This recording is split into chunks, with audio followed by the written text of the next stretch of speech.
بیماری دا ده چې د الله نعمتونه ډیر زیات دي، دا د الله خزانه د دې ځمکې سر لراغلي دي، دولت خډیر دی. کدا نور نعمتونه وې دا بازارونه ډک پراته دي، هر څه ډیر تیر دي، باوجود دا غینا خوشحالي نشته. مونږ ټول په جمعات کې مخفیو، که د جمعات نه بازار ته لاړو نو په بازار کې خفیو، که کور ته لاړو نو په کور کې بیا خفګان دي. یو ځای کې خوشحالي نشته، ټول خلک یو پریشان دي، خفه دي خلک.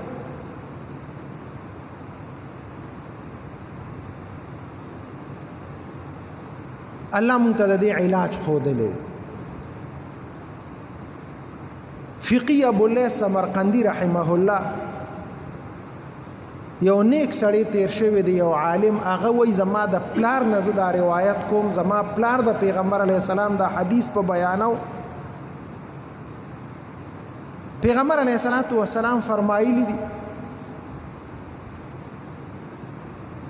وی روزانه دنیا ته یو 15 فرشتې راځي، یو مکه مکرمه کې راکوزیږي، یو مدینه منورې ته راځي، یو په بیت المقدس باندې راکوزیږي، یو زمونږ مقبرو ته راځي، او 15 چې دینو زمونږ بازارونو ته راځي.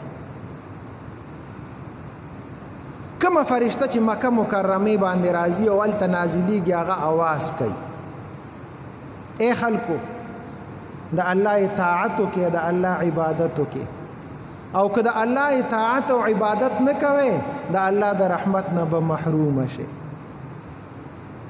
دا روزانه دا فرشته راځي او دا اعلان کوي د الله عبادت وکړئ، اطاعت وکړئ، او که اطاعت او عبادت نه کوئ نو د الله د رحمت نه به محروم شئ.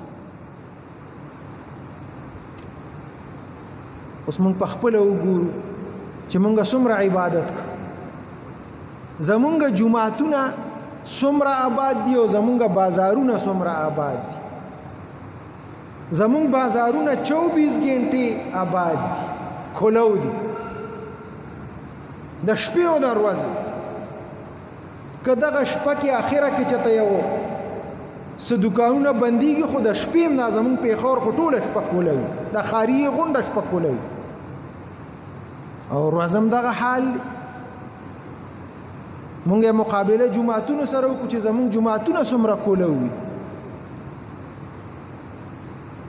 زمونږ دا جمعت چې اشراق وشي نو زه ورته تاله واچو، نو بیا ماسپښین له کولاو،